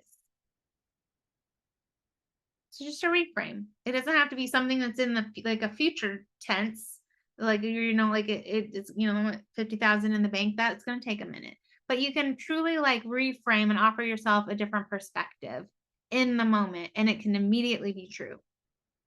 Okay, these are just examples of different ways you can offer this clarity, this empowering belief statement, and then you can start. It's kind of like a different. What are those called? Affirmations, like. We talk a lot, you hear a lot about intentions and affirmations. I wanted to offer something maybe a little bit more in depth and a different angle of that can actually really like tap into the science, the brain, the neural hack there. I hate my job and I'm stuck, but it pays the bills. I'm in a career that aligns by serving with my best gifts. So now you might still be in that job and you might still be stuck, but you're also choosing to align in a side hustle, a different job. You're aligning in a career that you're aligning with something that's serving with your best gifts. We're too busy to travel. I'm in charge of the priorities on my schedule. So owning your schedule. Okay. You're choosing what that priority is.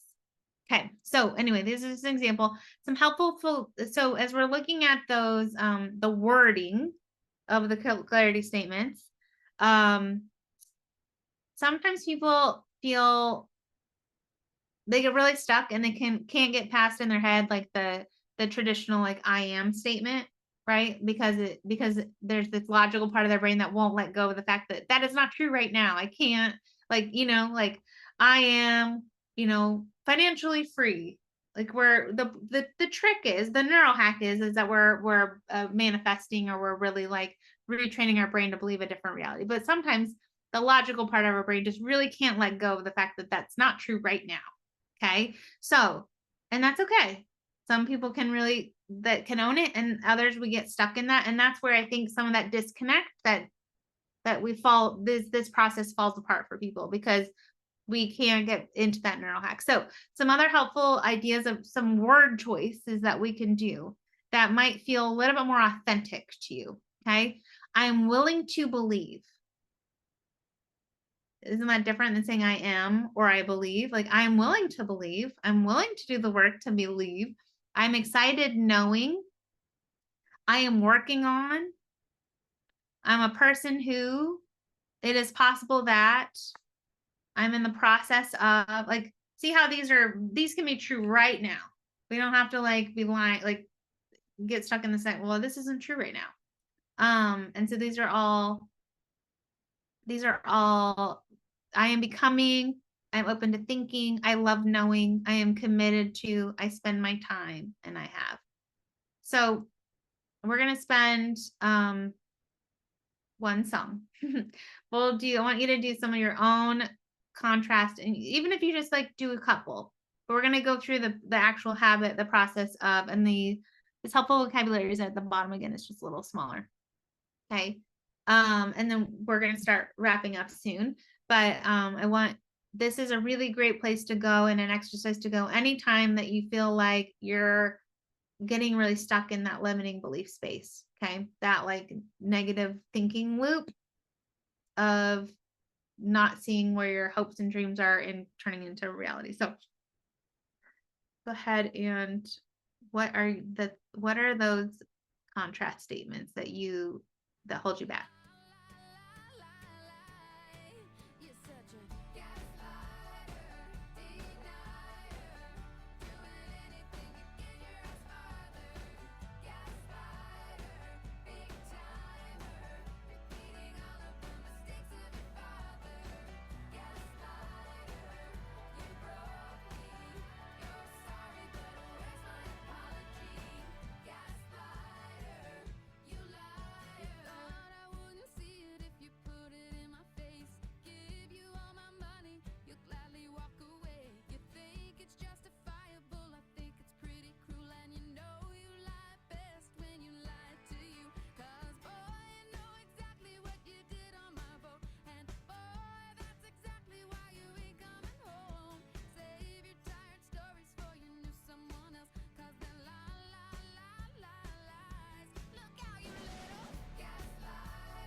Okay, who has one?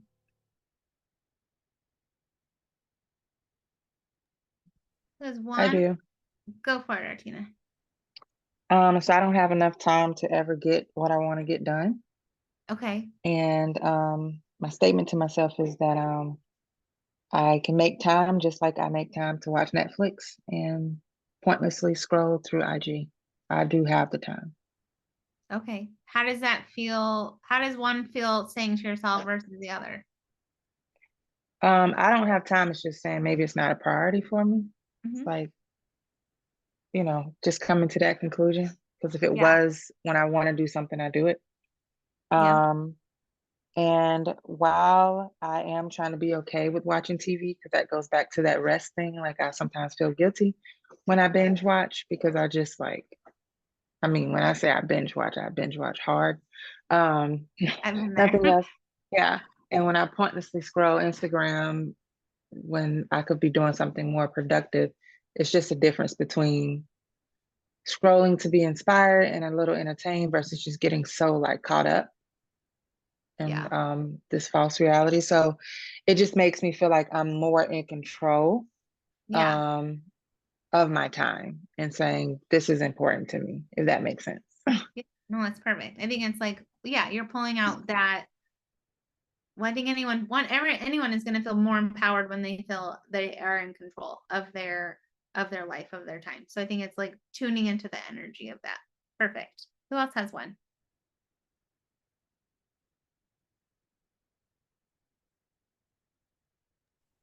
Okay, I'll go.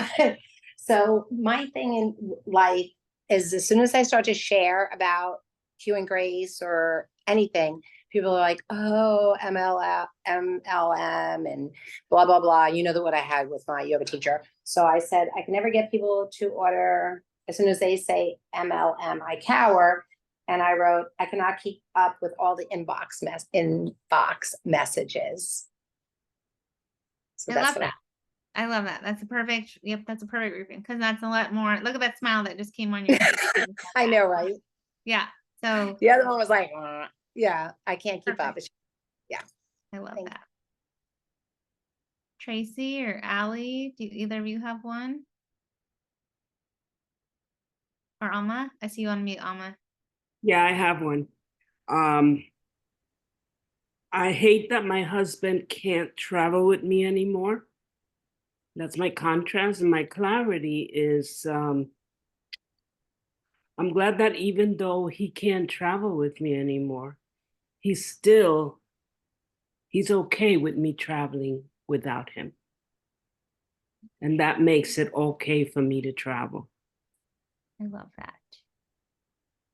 And I would want to, if we can explore it even a step further, and I'm excited knowing that I can continue to travel with my husband's blessing and support.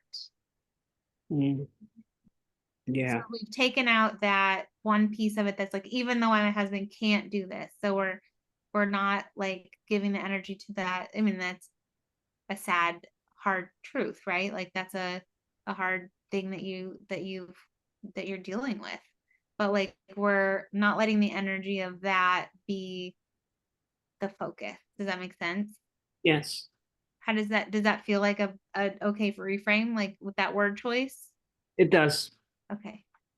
Because you said to me even like I'm because that was a big breakthrough for you this year, right? Was like recognizing that like I can it's okay to do this for myself.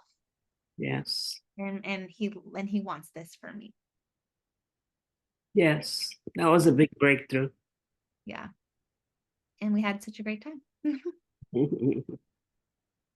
Allie, I saw you on mute. Yeah, I just had like a simple one, but one that I find myself saying to myself all the time, and it's contain. So I can't fall asleep. Can't fall asleep at night. Can't fall asleep at night. I just couldn't consistently say that to myself, and it's true, but the clarity to that and what I will try to reframe my communication with myself. I'm committed to working on calming activities before bed and working to heal my cortisol and my daily rhythms so that I can sleep soundly at night. That's And quickly. perfect. That's perfect. Yeah. Thank you for sharing that. Okay.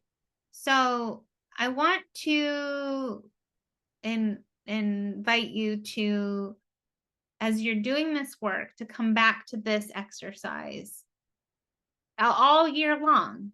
Anytime that you're feeling like you're getting stuck, even like on something that's unrelated to your vision board or anything, anytime you're finding yourself stuck in that loop, that like when we were growing up, right? We had the records and it would skip on the same thing again and again. It's just, remember when records would skip? That's what our brain does. So if we can like get ourselves off of that by giving ourselves a new track, okay? A track that feels good, that lifts us up. So, where are we at for time? Okay. So I'm going to go through this page, but we're not going to do this right now. So this ties in with that vision statement that that's your homework, and that comes with the vision board homework and all the stuff. This is like the really fun part. So it's a future, I call it future casting. It's kind of like I stole this term from therapy, from when I worked in the therapy world with teens. It's called future tripping, where you would freak out about like, but all these things are happening, would trip out over the future. So instead of future tripping or future casting, we're casting that vision of what it's going to look like. So we're again owning that as if it's already happened. Okay, we're speaking to it as if we're speaking about it as if it's already in existence, using present terms, present tense terms, and like I statements. So as we're going back to that life, the vision, the life goals, the family, faith, hobbies, mental, physical health, career, finances, relationship goals. Okay. And we're setting those goals for ourselves. So what did your year feel like? So we're already a year out and we're reflecting back on this year we haven't lived yet. Having all like in our minds, we've achieved all these things. Okay. So we're going to get really clear, emotionally connected to this. How did your year feel? What parts did you nurture the most? What did your best days look like? What did they feel like? Paint me a picture. Okay. Where did you go, literally or figuratively, and expand? What new things or goals did you experience? How did you define success this year? And what area in your life did you develop and how? You see how this is like a longer work page. I want you to really like get juicy with this, get really honest with this, have a lot of fun with it. And like, I'm giving you that permission slip to like go the big, hairy, audacious, scary awesomeness, right? Like I call it the magic wand of like magic wand a year from now, everything I wanted, and then some has happened. How does this feel? Paint me a picture. You're like writing that novel. Okay. I share this because Allie made this page for us this year. I love to just doodle. Like for me, like doodling gets me out of my like prefrontal cortex of like overthinking. I'm a really good overthinker. Anyone else? Oh, really good overthinker. So if I can like get my hands busy doing something else, then I can just like let the energy go and I can stop like I can just like really see what thoughts float up to my head. Okay. So this is in there for you to like doodle. If you're like, I just need to like meditate. I like to let them, I can meditate and sit still now, but for a long time I could not meditate and sit still. I really needed like a moving meditation. Yoga was my meditation for a really long time, or mindfulness walks. So like, that's okay. You find that way to tune in whatever, and like coloring is a really great. Have you seen how when I was a school counselor, I did a lot of art therapy, a lot of play therapy with my kiddos. I was mostly elementary most of my career, and we did a lot of our best. The best way to bring stuff out of a kiddo that was having a hard time explaining what was going on for them was to draw. We would just draw. Sometimes they'd draw it out, and other times they would just talk while they're drawing. And like if I was just sitting there having a face-to-face, like they couldn't explain what was going on. But the second we focused our energy for instead on coloring, then it would be amazing the things that would come out of their mouth. Okay. So we're going to go back to this. Don't look at your list from before. Okay. Don't cheat. What three? Pick 2 or 3 right now. We're going through this work, connected to this work. What 2 or 3 hop out? Yeah, Jay, I love those.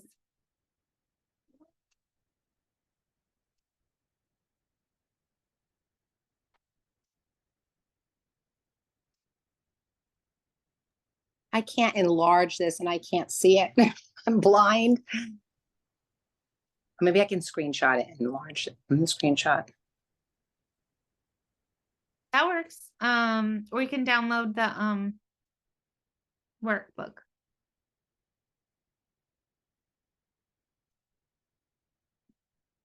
Say hi.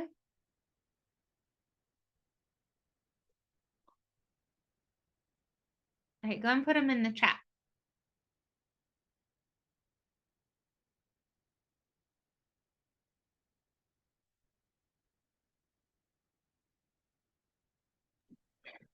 Question, Jamie. So and I might have missed something. So we've moved on to like, it's been a year, things have changed, like we've done, Oh, your cat scared me. Oh, sorry. This is Barnaby Baxter. He decided he wanted to come be part of this. We've done the work. Is our next words focusing on how we want it to be a year from now, or is it Nope, so just we're the still picking our same words from focus? this year. Yeah, we're just coming Okay. came at it from a different angle. Because a lot of times we have to kind of look at it from a lot of different angles. Good question. Sorry if I was super unclear there. So we're still picking the word for this year, but we've got the what we're wanting to let go of from last year. We've got the what we want, as we're looking ahead. We kind of set some goals and pulled some stuff out in each of those areas. And then we went ahead and flash forward ourselves, looking back on ourselves a year from now to see to build the kind of bridge between the two. And so of that, what really is floated to the top in terms of what are those themes? What word can really what words are really coming out as the themes, the themes here of that, of how you're wanting to grow.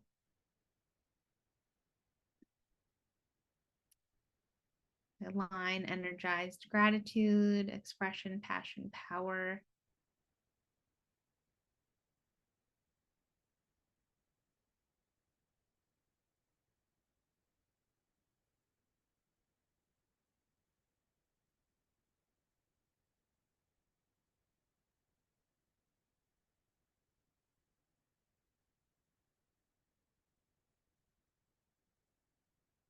Peace, growth, energize. Okay, these are great. So and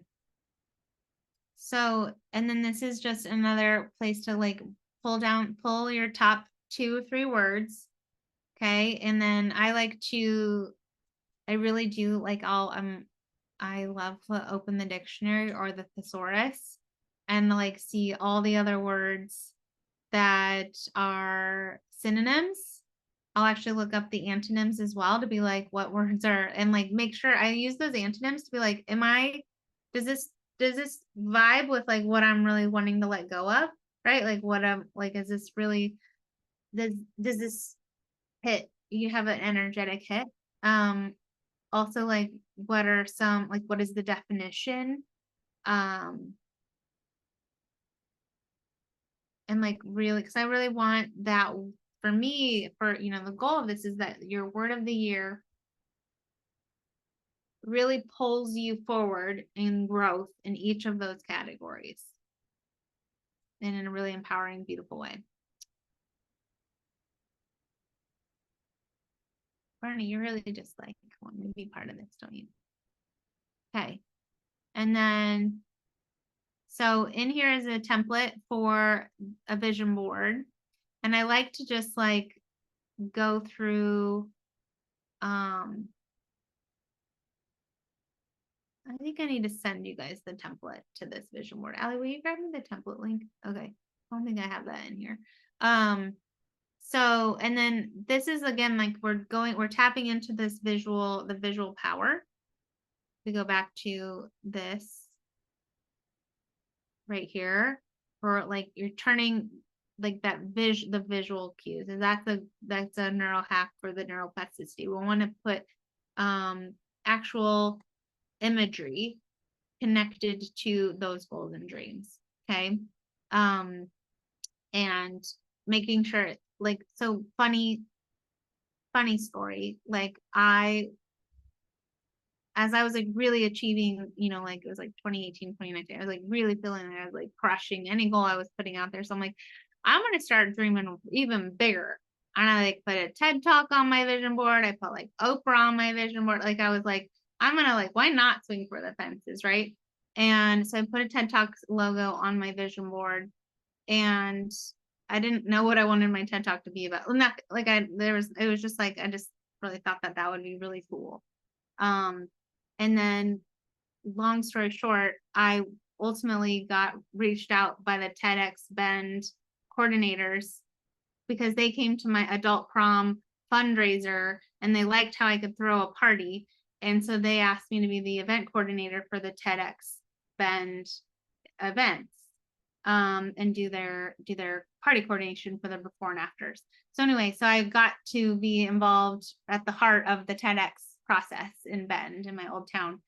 I didn't give a TED talk, and I've probably since realized I don't think I want to give a TED talk. But like, it's amazing when you put something really specific out there, like it will come true. I always joke that my very first vision board had a picture of a pile of puppies. There's 5 puppies in a pile, and I was like, well, I want a puppy. So I put that picture on my vision board, and I now have 5 dogs. So like, you got to get really, be careful what you also like, get really specific around what you're asking for as well, but putting that all on there. And so, and then I always put, like I showed you, if you see, I know I'm small, but like there, I always put my vision board and then I put the word of the year right in the middle. And then all of my pictures that I choose from my vision board, I'm like, is this so Thrive was last year. I'm like, is this a picture of me? Would I be thriving if I ever, like if I achieve, is this connected to that thrive in my health, in my relationships, in my family, in my spiritual health, etc. Okay. And most of the time that would be a clear yes.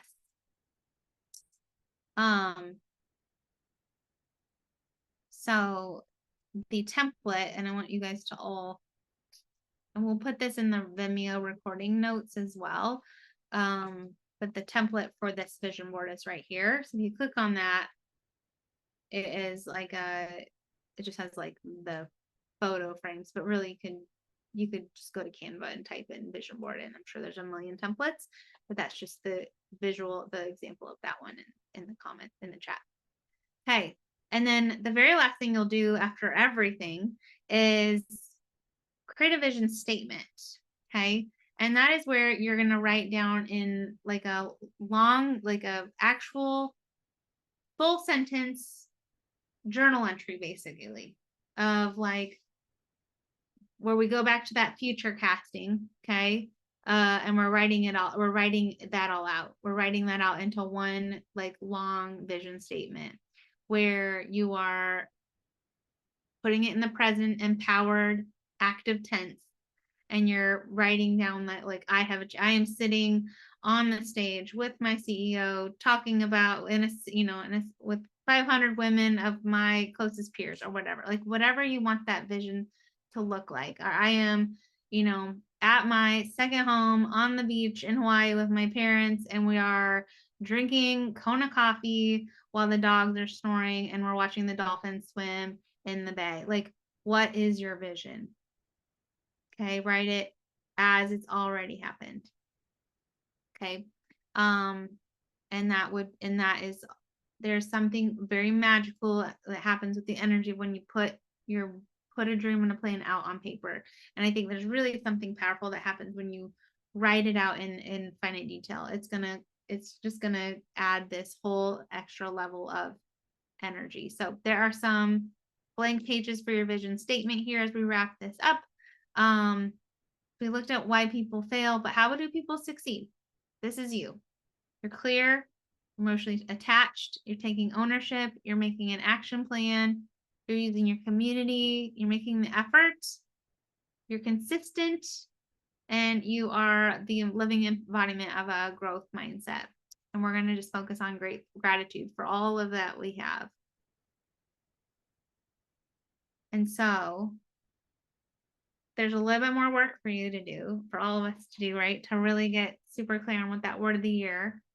But I would be curious to know, does anyone feel like they know what their word is? Or they're pretty good? They're pretty close. Jay's shaking his head yes. Well, then let us hear it, Jay. Looking at things that I've done before today and then going through this, I think my word is still growth. Last year's word was transformation, and going through and getting started with my IT business, working on my goal is 2 to 3 income streams, which is where some of the direct sales things comes in, and then be selling my house and losing my roommates later on this year. So being able to grow personally after the rest of that is behind me, and taking those last steps to find where my next purpose is for myself. So growing into who I'm who I need to become and who I want to become, personally and professionally. Okay, I love that. And you thought through all the wheels, all of the areas. So that's perfect.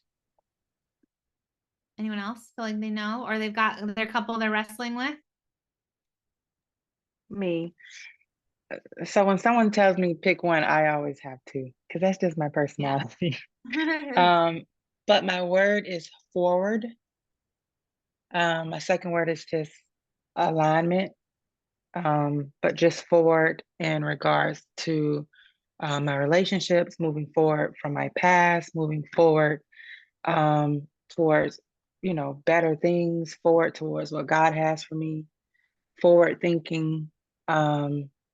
Yeah, just setting bigger goals. I haven't dreamed big in a while, so I'm moving forward toward that. I think that's my word.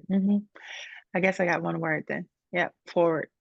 Yeah. I was gonna say, I'm like, it sounds like forward is your word. I was also thinking, so one thing I would do when I'm stuck like that with a couple is I'm like, okay, what is a word that could kind of like blend the two that I like, maybe I can make it blend, but the word that popped in my mind was elevate. I'm like, well, maybe elevate is kind of like, but forward I think sounds good for you. Yeah, I Uh, like it.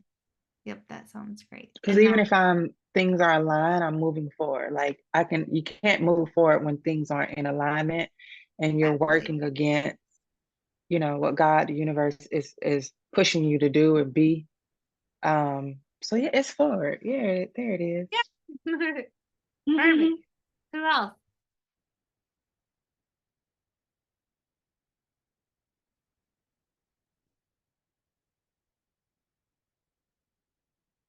And that's okay if you're not there yet. That's fine.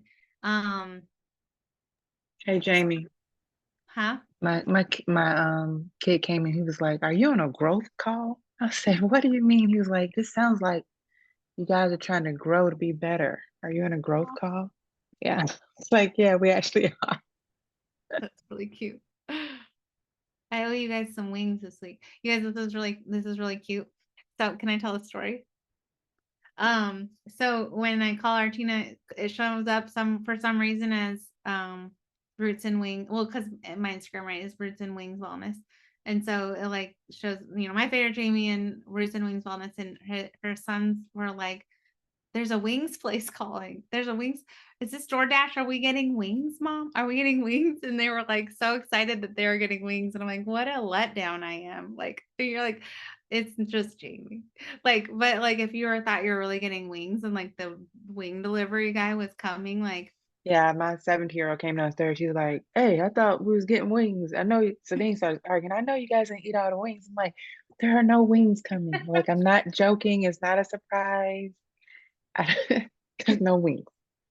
so sometime this week I'll deliver some wings. But it was just I got the best laugh. Jamie, don't forget I have 5 mouths.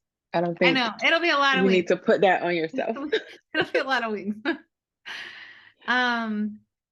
Okay, well, I hope this was helpful in all the senses. I really wanted this to be like 5 steps beyond where we would normally go with something like this, so that you can really go and really like identify where that roadblock is, because it's going to be different for everyone, right? And so the work starts now to like really get clear on what you're looking for, and then you have this to come back to at any time throughout the year. And I would really actually encourage you to come back to this workbook or even this recording, and go back through these steps again.